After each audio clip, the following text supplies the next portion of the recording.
मेरे साथ एक खास अधिवक्ता मौजूद है, वरिष्ठ अधिवक्ता। खास बातचीत में राकेश लांबा। वकालत के क्षेत्र में पीछे मुड़ के नहीं देखा, बहुत बड़े बड़े मुकदमे लड़े, सरकार के पक्ष में भी कई मुकदमे लड़े, सरकार के खिलाफ भी बहुत मुकदमे लड़े। तो ओम प्रकाश धनखड़ की मैंने पूरी मदद करी, चुनाव में प्रोग्राम भी कराया, धनखड़ साहब का प्रोग्राम कराया, सीएम साहब को मैंने खून से तोड़ लिया। मुझे तो कभी नहीं देखे वो दौरा करते या कोई लोगों की समस्याएं सुनते। कुलदीप वत्स से 1 किलोमीटर दूर भी गांव नहीं है, तो क्या आज तक वो स्कूल में गए नहीं है विधायक बनने के बाद? तो 8.5 साल में क्या बीजेपी सरकार अपने विकास कार्यों में आपकी आशाओं पे खरी उतरी? आपके हल्के में बता दीजिए, आपके पास 2 हल्के हैं, रिवाड़ी और दोनों जगह सीट नहीं है बीजेपी। सरकार कई मुद्दों पर ठीक नहीं हो पाई। क्या बादली विधानसभा क्षेत्र को राकेश लांबा के रूप में नया विधायक मिल चुका है? तो नहीं, इतनी बड़ी बात तो मैं नहीं कह सकता। क्या राकेश लांबा लोकसभा के प्रत्याशी बनना चाहते हैं? लोकसभा वाली तो कोई बात ही नहीं। दीपेंद्र हुड्डा राजनीति में मेरा सबसे अच्छा मित्र है। बार बार दीपेंद्र का नाम आ रहा आपकी जुबान पे, ये रिश्ता क्या कहलाता है? मैं कभी कांग्रेस पार्टी की बढ़ाई नहीं करता और ना ही कांग्रेस पार्टी देश के हित में है। नमस्कार, स्वागत आपका हरियाणा न्यूज़ 24 पे। मैं हूं मुन्ना लांबा, मेरे सहयोगी हिमांशु लांबा के साथ हम मौजूद हैं हरियाणा प्रदेश के रेवाड़ी जिले के कोसली में, और मेरे साथ एक खास अधिवक्ता मौजूद है, वरिष्ठ अधिवक्ता। खास बातचीत में राकेश लांबा रेवाड़ी और कोसली बैठते हैं और बहुत ही अच्छे अधिवक्ता में गिनती होती है इनकी, और बहुत ही वरिष्ठ अधिवक्ता ही। कई विषयों पे बातचीत करेंगे। चुनाव का मौसम अभी काफ़ी तेज़ है, क्योंकि 12 महीने बाद लोकसभा है और शायद ही 1.5 साल बाद विधानसभा चुनाव का। तो इसी सिलसिले में कई जगह से प्रत्याशी अपने अपने कहने की पुरजोर कोशिश कर रहे हैं और कहीं न कहीं अपना प्रचार भी कर रहे हैं। तो राकेश लांबा से कई बातचीत करेंगे, चुनाव के लेके भी बातचीत करेंगे, साथ साथ इनके जो कोर्ट परिसर की वो भी बातचीत करेंगे। काफ़ी पुराने अधिवक्ता हैं, आज तक ये जो वकीलों के अभी चुनाव हुए तो उसमें बार एसोसिएशन के प्रधान आज तक क्यों नहीं बने, क्या इच्छा जाहिर नहीं की या बनना ही नहीं चाहते?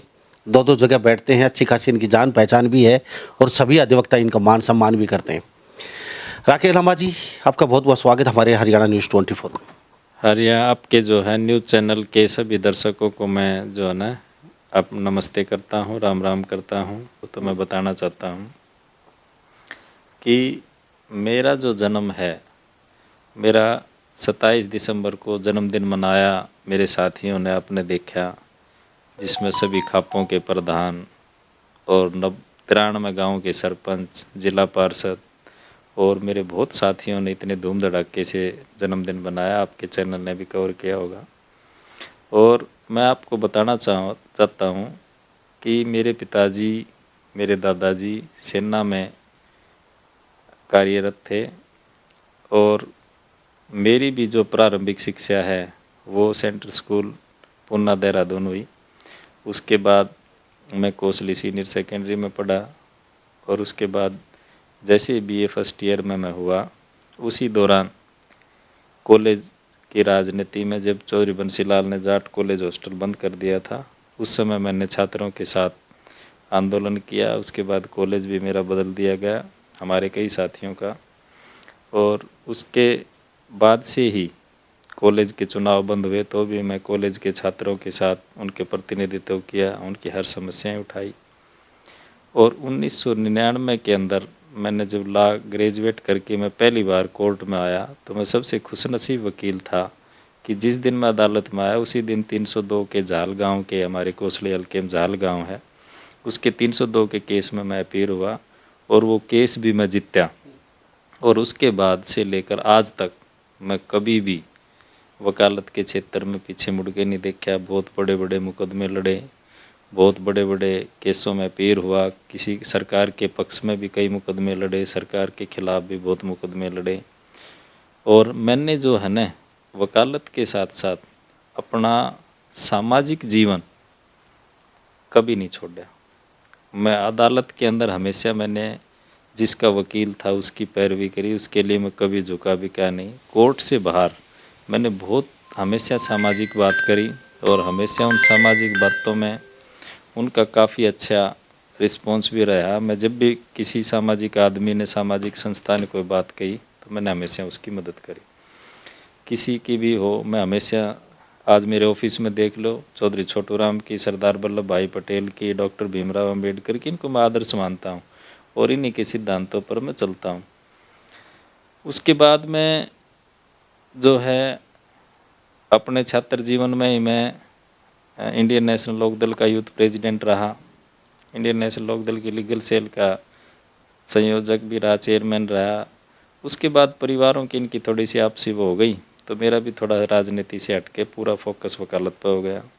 उसके बाद फिर जो है ना अपने जो है राम प्रसाद थे पचगामी के, उन्होंने कहा भाई हमने जो है ना दीपेंद्र से यहाँ भर ली है, अगबी तो उसकी मदद करेगा। और मैंने 1 सेकंड भी नहीं लगाया, उन्होंने 5 गांव की पंचायत कर रखी थी और उन्होंने कहा कि तने मदद करनी है सांसद साहब की, तो और मैंने दीपेंद्र हुड्डा की चुनाव मदद करी। मैं बीजेपी का जो है ना लीगल सेल का कार्य, जो प्रदेश की जो लीगल सेल है उसका सदस्य हूँ। और चुनाव में जो है, इस चुनाव में चौधरी ओम प्रकाश धनखड़ की मैंने पूरी मदद करी चुनाव में। उसका इलेक्शन जो था यहाँ पूरी उसकी कैंपेनिंग करी, प्रोग्राम भी कराया। और आपको बताऊं कि ऐतिहासिक प्रोग्राम कराया मैंने। जिस दिन मैंने धनखड़ साहब का प्रोग्राम कराया, सीएम साहब को मैंने खून से तोला था। 300 बच्चों ने अपना खून देकर, शायद पहला प्रोग्राम था ये धनखड़ साहब का जो सीएम साहब के साथ था, तो मैंने धनखड़ को भी और सीएम को भी, दोनों को खून से तोला था और उस समय उनकी मदद करी थी। अब जो कल मेरा प्रोग्राम था, मेरे साथी थे, सभी चाहते हैं अगबी जो है, मैं कल प्रोग्राम में हमारा था, मुझे बड़ा दुख हुआ कि मैं जब यहाँ छपार गांव में पहुंचा, छपार के स्कूल के प्रबंधकों ने मेरा कार्यक्रम करवा रखा था, सरकारी स्कूल था।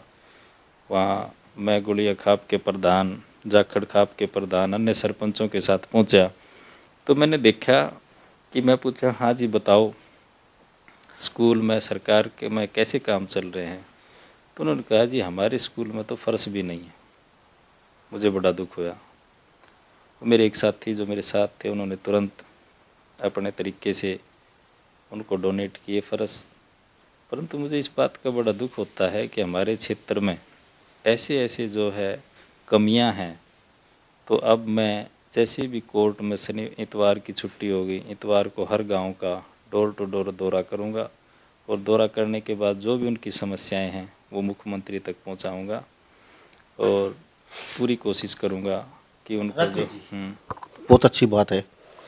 आपका अपना जन्मदिन बड़े अच्छे तरीके से मनाया, गांव गांव गए हैं, लोगों की समस्याएं सुनी हैं, स्कूलों में गए हैं, उनकी समस्या देखी है। आपने कौन से तोला मुख्यमंत्री और धनखड़ साहब को, तो फिर ये कमी करने वाली भी उनकी सरकार है, कमी करने वाले भी तो वही है। सर खून से आपने तोला तो कमी उनकी सरकार की है। उसके बारे में देखो, आप कोसली के विधायक लक्ष्मण सिंह को देखो, छोटी से छोटी समस्या को किस तरीके से विधानसभा में उठाते हैं। आप उनका ऐतिहासिक फैसला देखो। विधानसभा में पहले दिन जो है ना प्रस्ताव पास हुआ कि लुल्ला आहिर को रीजनल सेंटर तोड़ा, विधायक जी घर नहीं आए, रात को सरकार से प्रेशर डलवा कर अगले दिन विधानसभा में फैसला बदलवाया। तो ऐसे विधायक होने चाहिए जो बात को, हर बात को उठाएं। अब जो है ना ये बड़ी, मैं इस बारे में क्या बताऊं उसको, मैं तो जो है ना कि क्षेत्र का जो जैसे वकील प्रतिनिधित्व करता है ना अपने क्लाइंट का, ऐसे ही विधायक ने अपने इलाके के प्रतिनिधित्व करना चाहिए और अपने इलाके की समस्याओं को उठाना चाहिए। ये बात तो वहाँ उठानी चाहिए। इसमें सरकार के आप नॉलेज में कोई बात नहीं ले आओगे जब तक कैसे बात बनेगी। इस बात में कोई दो राय नहीं कि सर विधायक की कमी सीएम ईमानदार हैं, विधायक की कमी विधायक की अच्छी बात जो होती हैं मैं हमेशा उसकी सपोर्ट करता हूँ। कुलदीप वत्स ने एक बात कही थी कोरोना दौरान, वो गया हॉस्पिटल में और उस नर्स ने जो है उसके ऊपर गलत वो कहा कि भाई हमें डिस्टर्ब कर रहा है, पर लेकिन मैंने इस बात की सपोर्ट करी थी कि ये विधायक अच्छा है जो गया है वहाँ। तो मैं हमेशा अच्छे काम करने वाले की कभी बुराई नहीं करता। मैंने कुलदीप वत्स के जो अच्छे कार्य थे उसकी हमेशा बड़ाई करता हूँ, परंतु आप ये देखो जिस छपार गांव की मैं बात कर रहा हूँ वो कुलदीप वत्स से 1 किलोमीटर दूर भी गांव नहीं है। तो क्या आज तक वो स्कूल में गए नहीं है विधायक बनने के बाद? तो विधायक की अच्छे कार्य कौन सी हुए फिर? अच्छे कार्य जो मैं कहता हूँ जो उसने अच्छे कार्य कभी करता है तो मैं उसकी अप्रिसिएट करता हूँ। जैसे उस कुलदीप बस के हमने तो आज तक झज्जर में जो उनका विधानसभा क्षेत्र आता है ये बादली, मुझे तो कभी नहीं देखे वो दौरा करते या कोई लोगों की समस्याएं सुनते। एक बात जरूर कहते सुने जाते हैं, हमारी सरकार है हमारी चलती नहीं, हमारी सरकार है हमारी चलती नहीं, रटा रटा एक सवाल सा होता है। ऐसे ही बेरी से विधायक वो कहते हैं हमारी सरकार है हमारी चलती नहीं है। वो बिल तो ज़रूर फाड़ते नजर आते हैं विधानसभा में, लेकिन यहाँ उनके चलते नहीं है काम में, किसी के घर जाते नहीं है, दुख सुख में साथी नहीं होते हैं, फिर कहते हैं हमारी चलती नहीं है। कोई जाता है तो फिर ये दोहरा चरित्र कैसे जनता जैसे समझ में नहीं आया। देखो मैं ये मानता हूँ, जब मैंने बता दिया कि आज मैं नेगेटिव राजनीति करने वाला आदमी नहीं हूँ, मैं किसी की कमी काट के राजनीति नहीं करूँगा। मैं राजनीति करूँगा तो मेरे साथियों के पूछकर, मेरे साथियों की बात सुनकर, मेरे साथियों की जो है विचारधारा, क्षेत्र के लोगों में विचारधारा, मैं नेगेटिविटी में बात नहीं जाऊँगा। मैं हमेशा कोई बात करूँगा पॉलिटिक्स में, जैसे मैं वकालत में मेरे पास करने के लिए बहुत, अभी इन मुकदमों में मैं जीतता, इनमें मैंने ये पैरवी करी, मैं राजनीति में भी ऐसा कार्य करूंगा कि जो मैं पहले कर आ सकूं। मैंने आज छोटा सा उदाहरण दिया है कि मैं गया तो उनकी एक डिमांड थी, तो मैं सरकार का कोई भी नुमाइंदा ना होते हुए पॉलिटिकल पोस्ट पर, तो भी मैंने उनकी वो समस्या सोल्व करी। इसी तरीके से मैं जाऊंगा। आज मैं किसी की कटती नहीं करता, ना मैं तुम्हें कुलदीप वत्स की कटती करता, ना मैं किसी और अन्य व्यक्ति की कटती करता। उन अपने अच्छे कर्म करे होंगे तो उनको कुछ फल मिला होगा। चलो फल मिला होगा, चलो ठीक है। आपकी आशाओं पर क्या बीजेपी सरकार खरी उतरी है? 8 साल में, 8 साल से ज़्यादा हो चुके हैं साहब, 8.5 साल होने जा रहे हैं, ठीक है, लगभग हो जाएंगे 1 महीने बाद। तो 8.5 साल में क्या बीजेपी सरकार अपने विकास कार्यों में आपकी आशाओं पे खरी उतरी? आपके हल्के में बता दीजिए, आपके पास 2 हल्के हैं रिवाड़ी और दोनों जगह सीट नहीं है बीजेपी को। बिल्कुल मैं बात बताता हूँ कि जो हमारे पास हल्का जो है कोसली, वो विधायक जी पूरे प्रदेश में चौथे नंबर पर जीते हैं और सबसे लोकप्रिय विधायक हैं लक्ष्मण सिंह जी। उनकी मैं नहीं, विरोधी पार्टी भी तारीफ करती हैं। सरकार कई मुद्दों पर ठीक नहीं हो पाई। एक तो किसान के मुद्दे पर सरकार ठीक नहीं हो पाई, उसको तरीके से जो है ना तो किसानों को पॉलिसी समझा पाई, न किसानों की जो समस्याएं थी मूलभूत उनको ठीक कर पाई। सरकार एक मामले में बड़ी अच्छी रही है कि मुख्यमंत्री ने हमेशा ईमानदार रहा, और एक बात और भी अच्छी रही है, जो लॉ एंड ऑर्डर है आप कभी उठा के देख लो। आज आपके पास अगर कोई फ़ोन कर देता है तो 5 मिनट में पीसीआर आती है। खाली पुलिस विभाग, आज मैं कह सकता हूँ कि प्रदेश का नहीं देश का जो है ना सबसे अच्छा पुलिस विभाग हरियाणा पुलिस है। भ्रष्टाचार की ओर बताइए। भ्रष्टाचार में जो है मुख्यमंत्री पूरा कंट्रोल करता है, बाकी पूरी तरीके से कई अफसरशाही जो है ना वो गलत हैं, उनके ऊपर कंट्रोल की बहुत ही आवश्यकता है। सर कंट्रोल कौन करेगा? सरकार आपकी, आप लीगल सेल के वकील, आप खून से आप तोलते हो मुख्यमंत्री को, मुख्यमंत्री का और धनखड़ साहब के नज़दीक आप, तो फिर सरकार किसकी? आने लग रहे हैं जो है ये जनप्रतिनिधियों की बहुत कमी है। मैं आज बताने लग रहा है, आज मैं नेगेटिव की बात नहीं करूँगा, मैं एक बार लोगों से जाऊँगा और सब लोगों की सुनूंगा और वो बताऊँगा। फिर आपको एक बहुत बड़ा जो है ना ये मान के चलो कि 6 महीने के अंदर अंदर मैं बहुत बड़ा प्रोग्राम करके मेरे साथियों की सलाह लेके और मैं फिर काम करूंगा। अभी जो मैं फ़िलहाल काम करूंगा, क्योंकि मैं चौधरी छोटू राम की विचारधारा पर चलने वाला। चौधरी छोटू राम ने कहा कि किसान को राज के साथ चलना चाहिए, राज से अपनी समस्याएं बतानी चाहिए। तो फिलहाल तो मैं जो किसान हैं उनकी, किसान भी, गाँव की भी, स्टूडेंट की भी, विद्यार्थी की भी और खिलाड़ियों की भी, सैनिकों की भी, और हर जो है गांव में बसने वाले प्रत्येक जो है जाति के प्रत्येक व्यक्तियों से मिलकर उनकी समस्या सुनकर और लिखित में 100 सरपंचों के साथ मुख्यमंत्री से मिलूंगा और एक एक गांव की समस्या बताऊंगा कि ये उनकी समस्याएं हैं, और फिर देखते हैं कि मुख्यमंत्री का क्या पॉजिटिविटी रहती है। राकेश जी, क्या बादली विधानसभा क्षेत्र को राकेश लांबा के रूप में नया विधायक मिल चुका है जनता को? नहीं, ऐसी बात तो नहीं, इतनी बड़ी बात तो मैं नहीं कह सकता। ये कह सकता हूँ कि बादली हलके को उनकी पैरवी करने के लिए, उनके कार्यों की पैरवी करने के लिए, जैसे अदालत में अच्छा वकील मिल रहा था, अब ऐसा अच्छा उनकी पैरवी करने के लिए वकील मिल चुका है जो कि उनकी हर बात को किसी न किसी माध्यम से सरकार के पास पहुंचाऊंगा, और ताकि जो है राजनेता सचेत हो जाएंगे और वो जनता के पास जाने लगेंगे और उनकी समस्या सुनेंगे। इतना मैं ज़रूर कर दूँगा। राकेश जी, चलो हम मान लेते हैं आप सभी के साथ रहते हैं, सारी पार्टी आपकी अपनी है, सबका केस लड़ते हैं, आप बड़े बड़े नेताओं के साथ रहते हैं, आप मानते हैं इस बात को एक एसपी, एक डीसी और एक एमएलए अपने ज़िले को एक दिन में बिल्कुल साफ सुथरा क्लीन कर सकता है? मैं बिल्कुल मानता हूँ। देखो, मैं एक बात मानता हूँ कि जैसे पता नहीं लोग कैसे जनप्रतिनिधि कई बार गलती से समीकरणों से बन जाते हैं। नहीं, बाकी बादली क्षेत्र के अंदर आप देखो कितने होनहार होनहार साथी हैं, कितने अच्छे अच्छे जो है ना साथी हैं, जो कॉम्पिटेंट भी हैं। जिला पार्षद देखो आप कितने अच्छे बन के आए हैं। तो मतलब हमारे क्षेत्र में जो है ना युवाओं की कमी है, प्रतिनिधित्व तो बहुत अच्छा करने वाले हैं, सिर्फ इनको संगठित करके एक सही दिशा देनी है ताकि हल्के के लिए काम कर सकें। और हल्के में जो बहुत अच्छे अच्छे आदमी हैं, जो बहुत ही अच्छे, मैं ये कह सकता हूँ कि जिन्होंने बहुत अच्छा कार्य किया है, हर सुख दुख में लोगों के साथ रहते हैं। संजय कबलाना है, क्या कमी है हमारे क्षेत्र में? तो हर क्षेत्र में अलग अलग उसमें व्यक्ति हैं प्रतिनिधित्व करने के लिए। तो एक बार ये जो है ना, मैं नेगेटिविटी की बात नहीं करता, मैं किसी आदमी की कटती नहीं करता, मैं कहता हूँ हमारे क्षेत्र में 100 बच्चे, 100 नौजवान पढ़े लिखे और ऐसे कॉम्पिटेंट हैं जो क्षेत्र का नेतृत्व कर सकते हैं। जो मैंने नाम गिनाए, इनके अलावा भी कई साथी हैं जो हमारे बहुत अच्छे उसमें कर सकते हैं। और साथ एक अलग हम जो है ना 6 महीने के अंदर ही आपको दिखेगी बादली में एक ऐसी बात दिखेगी कि कुछ बदलाव भी दिखेगा और कुछ विकास भी दिखेगा। ये क्या राकेश लांबा एडवोकेट, अधिवक्ता, वरिष्ठ बादली विधानसभा क्षेत्र से क्या जज जैसे लोकसभा के प्रत्याशी बनना चाहते हैं या फिर विधानसभा से ही संतुष्ट रहेंगे? नहीं, मैं बिल्कुल नहीं। आपकी तो लोकसभा की जो है ना मैं बात नहीं बताता। मैंने बताया कि दीपेंद्र हुड्डा राजनीति में मेरा सबसे अच्छा मित्र है। पार्टी लाइन से हट के कोई बात करता हूँ मैं, कभी भी ऐसी बातें नहीं होती। और उसके पिछले चुनाव में मैंने मदद करी थी, तो वो लोकसभा वाली तो कोई बात ही नहीं।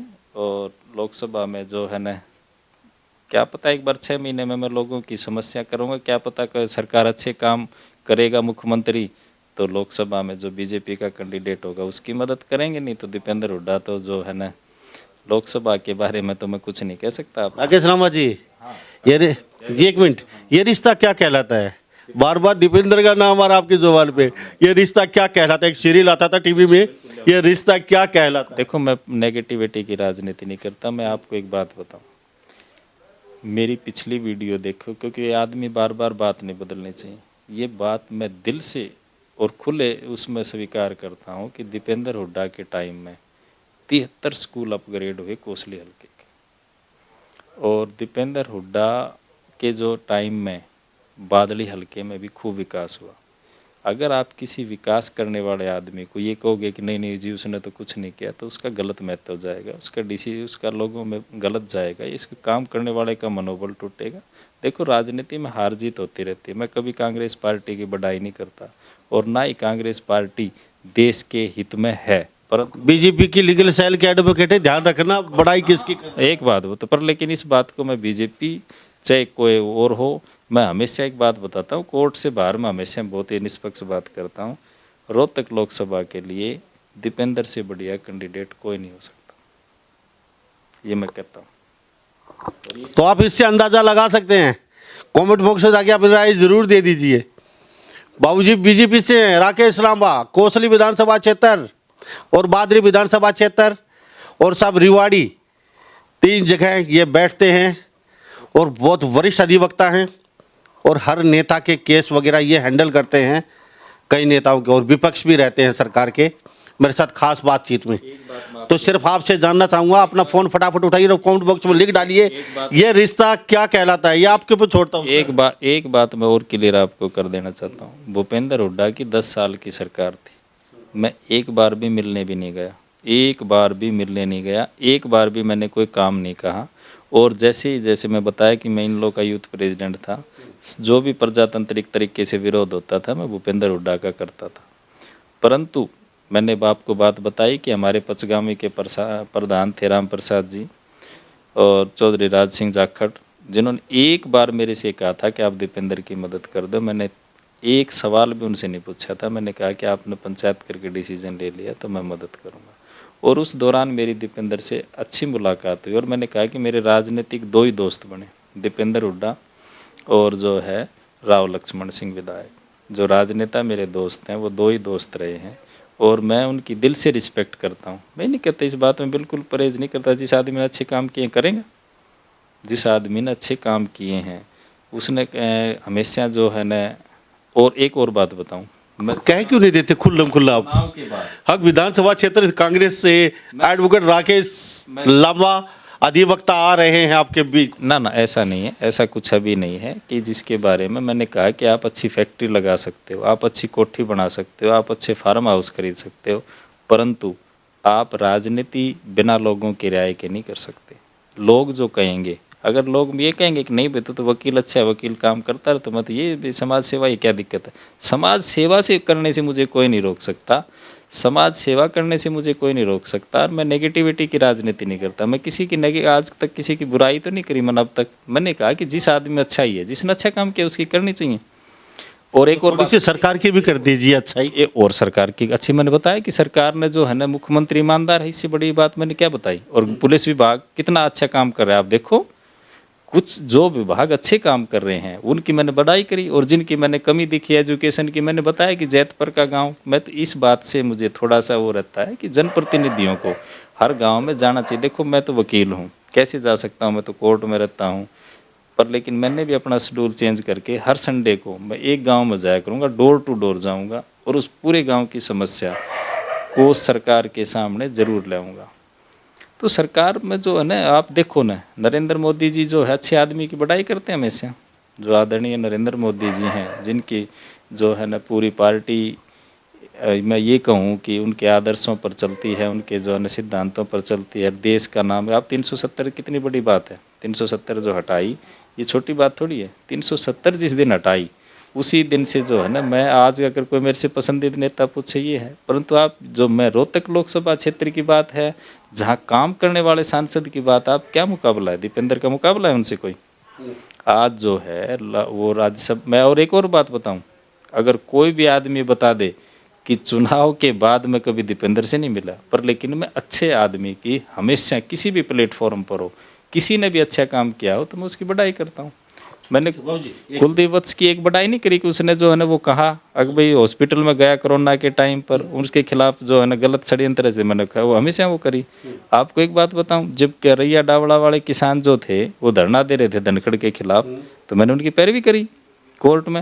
हालांकि उनके डॉक्यूमेंट कुछ तरीके से वो जो थी वो बातें अलग हैं, जो मैं अमले पेंडिंग, बाकी वह तो करे, मैं तो हमेशा करता हूँ। तो जो सही बात करेगा उसकी हमेशा पॉजिटिविटी में रहेगी। अब राकेश लांबा अधिवक्ता बहुत केस लड़ लिए नेताओं के, सरकार के, अब खुद सरकार बनेंगे, ऐसा ही है? नहीं, मैंने बताया हिस्सा बनेंगे। मैं इतनी बड़ी बात नहीं कह सकता, क्योंकि जो है ना चुनाव की बातें हैं, चुनाव की तो आप जो है ना मेंबर भी जब सेवा तो अब भी कर रहे हो, तो पद लेके एमएलए का, विधायक का, तो फिर उससे सेवा ज्यादा होती है। 6 महीने के बाद, जैसे आपने देखा कि कल भी 93 में सरपंच थे, जिला पार्षद थे, सभी खापों के अध्यक्ष थे, तो जो थे मैं सबसे एक बार राय लूँगा। एक बार सब डोर टू डोर गांव में जाने के बाद अगर लोग कोई बात कहेंगे तो मैं किसी नेता के पास टिकट मांगने नहीं जाऊंगा। अगर लोग किसी के पास जाके कोई टिकट ले आएंगे, कह देंगे मेरे चुनाव लड़ना है, तो मैं लड़ूंगा। तो अधिवक्ता राकेश लांबा जी मेरे साथ मौजूद हैं। लोग कह देंगे तो 100% ये चुनाव लड़ेंगे बादल विधानसभा क्षेत्र से, और ये कहते हैं डंके की चोट पे, जो कमियां वो आपके सामने बता ही चुके हैं। लेकिन कई जगह तो ऐसा देखने को मिलता है कि एक बात और जान लेता हूँ, आप बहुत अच्छा बोल रहे हैं और स्पष्ट बोलते हैं। एमएलए और विधायक, मंत्री, संतरी बनने से पहले वो फ्री होते हैं, उसके उनके पास समय होता है और उनको सब पता था कहाँ कुछ कमियां हैं, और बनने के बाद इतनी बिजी हो जाते हैं। अभी नवीन जैन जी जेल में गए, वहाँ पे चेयर कर्मचारी हाथ जोड़ने लगे, सर हमारी तनख्वाह ज़्यादा करवा दी, हम भी दुखी मारी आवाज़ उठा दो। अंदर जेल के गए कैदी रोने लगे, सर ना खाना मिलता है ना ठंडा पानी, हम एक महीने 2 महीने नहाते नहीं है, कोई पानी गर्म नहीं मिलता। वहाँ को नेता जाने वाला नहीं है। बाहर पुलिस वाले कहते हैं हमारी भी मांग उठा दो नवीन जैन जी, पंजाब के समान दिल्ली के समान हमारे वेतन हो जाए। तो क्या उन जो मंत्री हैं जो सांसद बना के भेजे हैं उनके पास इतना समय नहीं है लोगों को कि आवाज़ लोगों की उठाएं या उनके सुख दुख में जाएं? उनको कम से कम काम या तो वो करना नहीं चाहते या करने ही नहीं देते। एक IAS अधिकारी तो यहाँ तक कहते हैं कि हम जनता को अपने पास बुलाते हैं, तो नेता कहते हैं कि तुम ही जनता को पास बुला लोगे तो हमारे पास कौन आएगा, आप जनता को दूर रखो अपने से। इस बात बिल्कुल आपकी, मैं ये कहता हूँ कि आप ये देखो कि जो MLA मंत्री बनते हैं ना, इनके बनने से पहले इनके पास क्या था। मैं तो जो है ना कई जो है RTI वाले उनसे कहना चाहूँगा, जो RTI कार्यकर्ता हैं, यानी कि आप लो पहले और फिर ये बताओ कि मंत्री बनने के बाद इनके पास इतने कहाँ से पैसे आए, और फिर कैसे जो है ना सरकार के पदों का दुरुपयोग करते हैं, कैसे जो है ना अपना बनने के बाद जो है अपने उसमें अपने फर्मों को ज़्यादा डेवलप करने में, फैक्ट्री लगाने में क्यों नहीं पब्लिक में रहते। पब्लिक में तो समय होता है, विधायक के पास काम क्या है, उसको जाना चाहिए पब्लिक में। ऐसे कोई दूर तो छुपाने में समय लगा। मैंने आपको छपार गांव की बात बताई। मेरे साथ उस समय 20 गांव के सरपंच थे जिस समय मैं छपार स्कूल में पढ़ा, और मैंने पहली बात पूछी कि आपके पास, तो उन्होंने बताई। अब लोग जो है ना सरकारी कर्मचारी हैं वो तो उनका तरीका रहता है। चलो बाबू जी बहुत अच्छी बोले, मैं सलूट करता हूँ राकेश लांबा जी को, क्योंकि जो बोले हैं स्पष्ट बोलते हैं ये। क्योंकि जो यहाँ हमारे मंत्री संतरी होते हैं उनके पीछे का बैकग्राउंड आप देख लीजिए उठा के। एक नॉर्मल इंसान चाय के खोखे से खेत में काम करते या कहीं कोई छोटा मोटा रोजगार या किसी दुकान से खड़े होके जाते हैं, और साहब 2 साल बाद स्विस बैंक भरे मिलते हैं, उनके यारे प्यारे यहाँ तक कि दूर दूर के रिश्तेदारों के नाम फैक्ट्री ज़मीनें हो जाती हैं। तो कहाँ से आता है ये? सर एक छोटी छोटी बात और कर लेता हूँ। पहली सरकार आती है, हम आते ही उनको अंदर कर देंगे, जांच करवा देंगे। वो सरकार आ जाती है, उनको नाम नहीं लेती, बड़ी आराम से 5 साल निकल के चले जाते हैं, और जो गबन करने वाले हैं बड़े प्यार से आराम से अपना रहस्य करते हैं। वो आप जो है ना वकील से मेरे को राजनेता बनाओगे। पत्रकार साथी है जो है ना, मैं आपको सारी डिटेलें बताऊंगा अगले प्रोग्राम में। आज के लिए इतना ही काफ़ी है। मैं नेगेटिविटी की कभी किसी आदमी की कटती नहीं करूंगा। चुनाव में आना पड़ेगा, नेगेटिव करनी पड़ेगी। मैं चुनाव में भी आऊँगा तो अपनी बात लेके जाऊँगा कि देखो भाई 2 साल में मैंने ये समस्या देखी और ये मैं कर सकता हूँ। मैं किसी की कटती नहीं करूँगा। आज तक मेरा आपके खिलाफ बहुत लोग मैदान में उतरेंगे और आपकी कमियां जबरदस्ती निकालेंगे। आपने कुछ नहीं किया तो भी आपके खिलाफ जो है सारे चाहे कमियां निकालते जाओ, पर लेकिन मैं कभी भी आज आपके सामने कह रहा हूँ, और ये रिकॉर्डिंग ध्यान रखना, मैं कोई भी चुनाव लड़ो, कोई भी सामाजिक कार्य करो, मैं नेगेटिविटी की कभी बात नहीं करता। मैं किसी की कटती नहीं करूँगा, किसी भी राजनीतिक व्यक्ति की मैं कटती नहीं करूँगा। मैं पॉजिटिविटी की बात करने वाला व्यक्ति हूँ। मैंने बताया कि पॉजिटिविटी की बात करें, नेगेटिविटी की बात। बाबू जी थैंक यू, बातचीत की, अपना कीमती समय दिया होंगे। आपका बहुत बहुत धन्यवाद हमारे चैनल के लिए। Thank you. तो हमारे साथ राकेश लांबा गेट बॉय अधिवक्ता बने तो खास बातचीत में, और ये कोसली और रिवाड़ी बैठते वरिष्ठ अधिवक्ता हैं। तो आपकी जानकारी के लिए हम सिर्फ इतना ही कहेंगे चलते चलते, इनकी बातचीत कैसी लगी आपको और इनके बारे में आपकी राय क्या रखते हैं आप, तुरंत अपना फ़ोन उठा के फटाफट लिख डालिए। तो इन्हीं सब बातों के साथ मैं मुन्ना लांबा, मेरे सहयोगी हिमांशु लांबा के साथ हरियाणा न्यूज़ 24। नमस्कार, जय हिंद।